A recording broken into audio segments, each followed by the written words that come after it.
Thank you. Please take your seats. Thank you. Thank you. Ladies and gentlemen, it's with a sad heart that I come here today to accuse Sony of abandoning the a7S III. Yes, I'll answer your questions at the end. While Sony has not confessed to abandoning the a7S III, I think the circumstantial evidence is clear.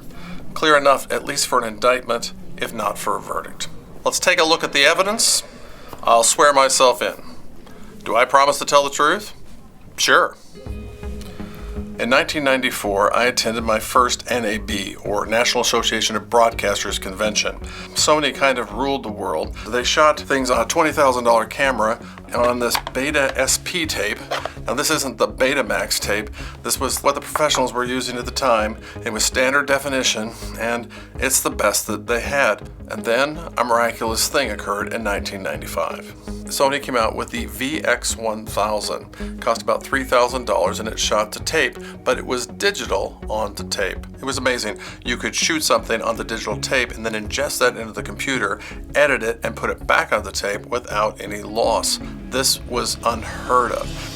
It didn't take very much time before all professional video cameras shot on digital tape, and they even started shooting in high definition. This one was 720p. It was amazing. These cameras had dedicated switches and buttons that would help you make video. If you wanted to get an exposure, you just pressed a button and you had the exposure. It had parfocal lenses on them, so you would just simply zoom in, focus, and zoom right out, and it would stay in focus.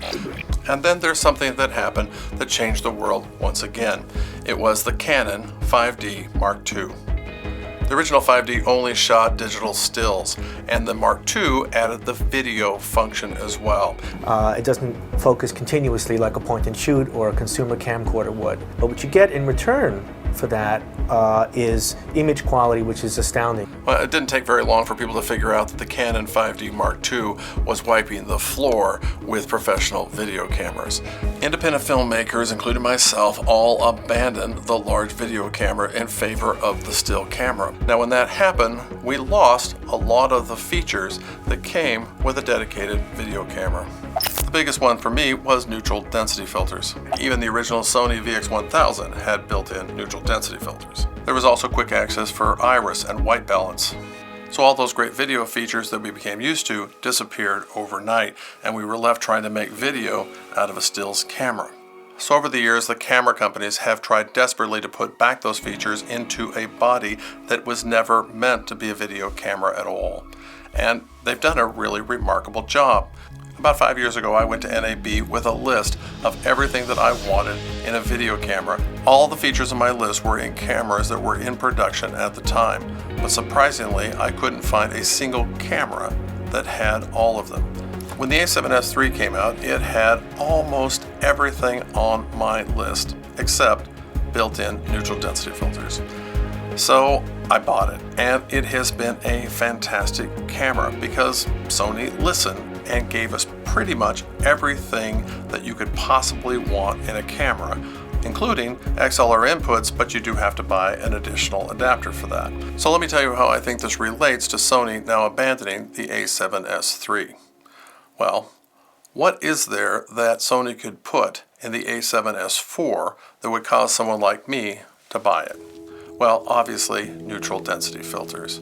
But I don't think there's room for it in this camera. So maybe they could provide 8K or even slower motion at 240 frames or even more. Well, that would mean a faster processor, and a faster processor would be more heat.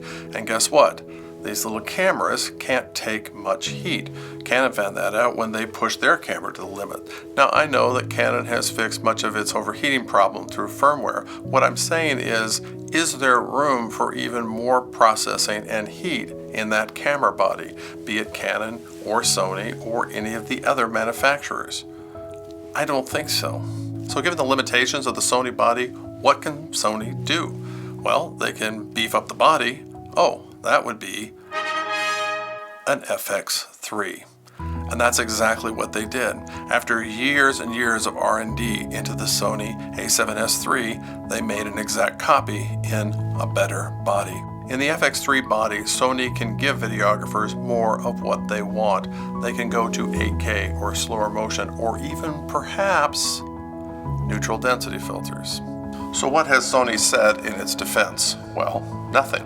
They've made no mention of an a7S IV. But most telling, when Sony updated the FX3 over 6 months ago, they didn't update the a7S III, even though they are practically the same camera inside. And we just sit here and think, well, I guess they're working on it. There's no reason to think that Sony is working on it.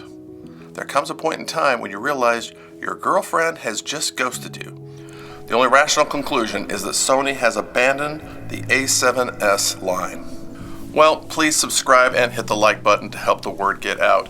If you see a video over here, that's Sony responding. If you don't see anything, Sony is still ghosting us. And you can watch this video over here that YouTube thinks that you really like, because YouTube knows you more than you know yourself. I rest my case.